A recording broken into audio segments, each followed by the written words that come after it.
Hello everyone and welcome to my channel. Today we're going to be continuing Glutos Orscollion by painting the Gourmalice. Gourmalice. So assembly is pretty straightforward. We assembled up to the point where we get in the way of painting, which is basically his head and dishes are separate.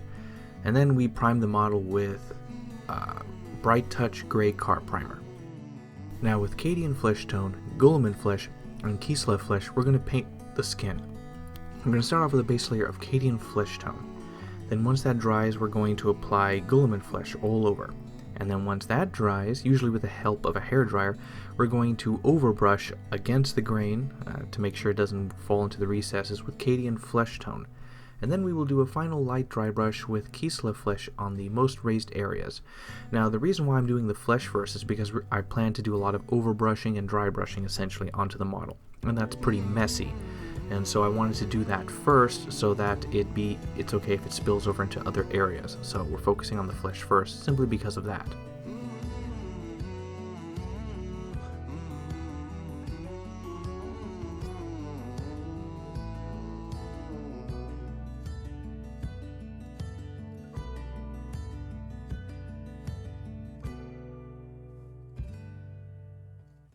And now with Xerxes Purple and Nuln Oil, we're going to paint the robes, the purple ones. The ones covering his legs are purple. We're going to start with Xerxes Purple as a base layer. Then we're going to apply Nuln Oil over it.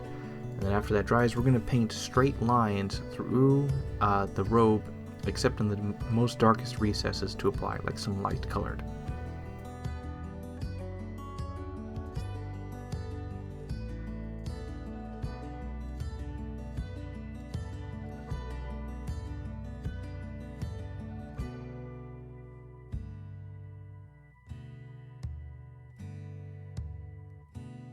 Alright, now I have no idea how this happened, but a huge chunk of my footage is gone. I have no idea what happened. So I'm basically going to describe what happened. With the robe, I then took some Genestealer Purple mixed with Xerxes Purple and used it to highlight a little bit of the robes, just the edges and stuff to make it lighter. And then you're going to notice that the upper robes, so I used Eshin Gray and Nuln Oil, Dark Reaper Gray and Nuln Oil. I painted his chest and part of his arms. He's like wearing these sleeves with the Dark Reaper. I then applied Nuln Oil to darken it, and I then highlighted pretty much 90 to 95% of all of his robes and folds with Dark Reaper. Then I took Dawnstone and did a mix of Dawnstone and Dark Reaper, 1-to-1, slightly diluted with water, and then highlighted, I'd say probably around 50 to 70% of his robes and folds. And then with pure Dawnstone, I highlighted only the very most raised area, so like 5 to 10% of his robes and stuff. I also am missing more footage, so with Iron Warriors, Druchii Violet, and Stormhost Silver, we're going to paint the metals. Yeah, I know, a lot of skip. So with Iron Warriors, we're basically going to paint the flat part of his shoulder pad, all the buttons and metal pieces. That's going to be our base layer.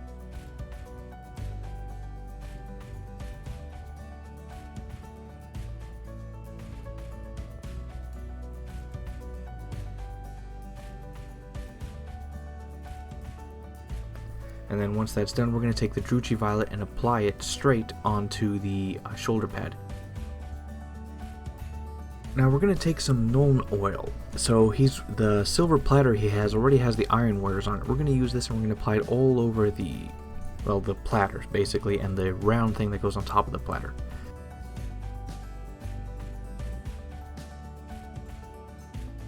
And once that dries, we're going to take the Iron Warriors and we're going to overbrush on the edges. Make sure the flat of our brush is like angled against it's like parallel to the part we want to overbrush, and we will just keep doing this up and down.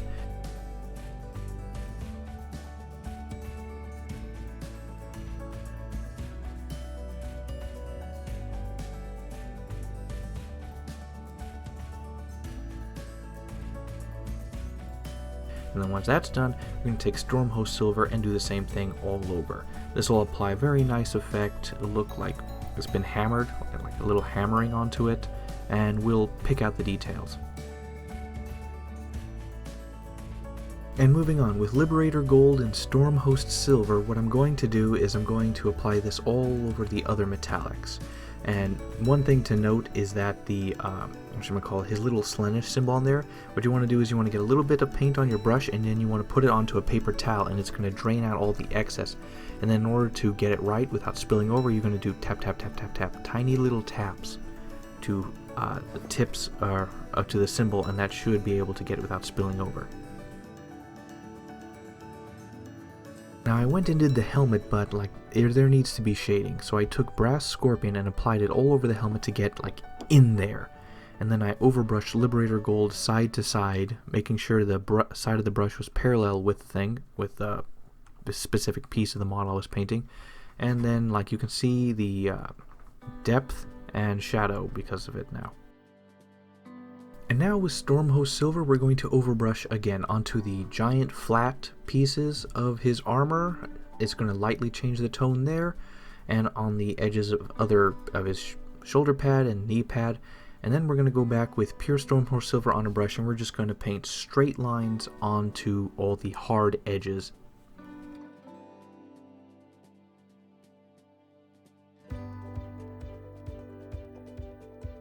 And now with Hoeth Blue and Cantor Blue, we're going to paint the gem on his chest, but this time I'm going to do it in reverse. I just want to try it.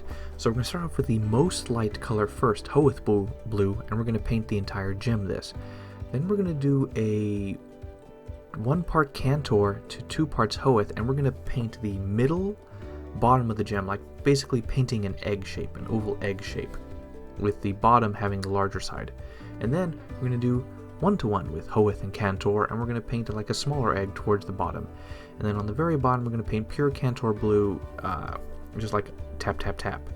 I messed up the proportions a little bit, but like this might be easier because it'd be easier to paint like blotches towards the bottom of the gem than painting a thin ring of light blue towards the top. And then I took Liquitex Gloss Varnish, and then I just applied it onto the gem to help.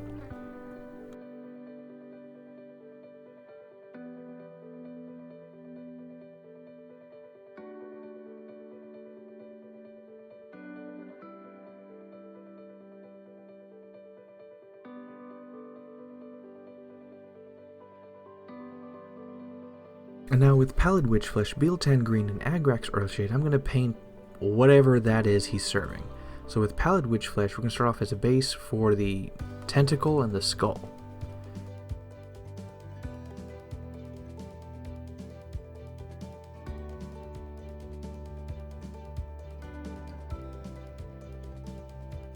We're then going to take some watered down, and by watered down I mean 1-to-1 watered down Beeltan Green and water, and apply it all over. That in the end doesn't look that good, close to the box art. I don't know, it's like I can't really pick out the colors, but I figure that maybe Rakarth Flesh will fix it. So what I do is I then go and overbrush the tentacle thingy with Rakarth Flesh, and then I will paint straight lines onto its most prominent areas and the edge rib thing of that tentacle.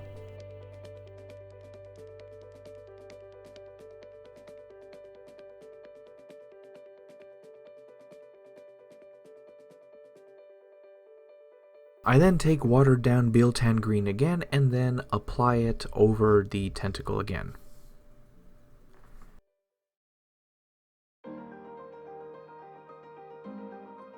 I then go to the skull and apply Agrax Earthshade onto the skull to just make it brown and distinctly different.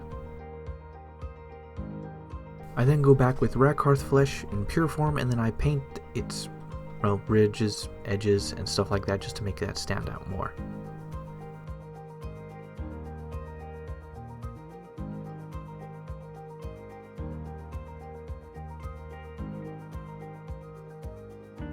And then to complete the meal, I take gloss varnish and apply it all over the tentacle. I don't know.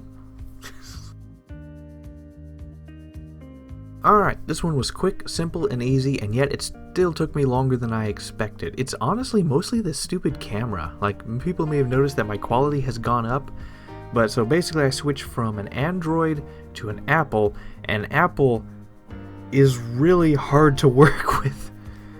Things have to go through a cloud, then I have to re-download stuff, so it's like several layers, and apparently like getting onto the cloud, the footage takes time, and so apparently some of it was just not there.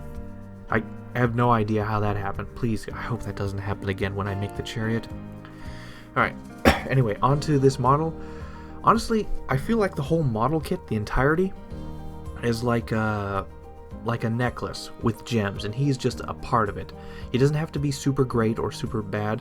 He's just a part of a whole. There's enough character in him that he has a character, and his character is copying the Crimson Court guy who offers that plate and stuff. You know, the little mosquito who runs away with the deeds. This is literally what he looks like. Well, anyway, as far as him, there's not much to him. I tried to bring out more detail with the cloth and stuff and armor. I would say give him a solid 7 out of 10 because there's a good amount of contrast and you can see the highlights better. I'm not too sure about like what to paint the foods. Like, this is the one thing about painting chaos is like there's a lot of stuff I'm looking at and like I have no idea what this would look like. What am I even painting here? What is this?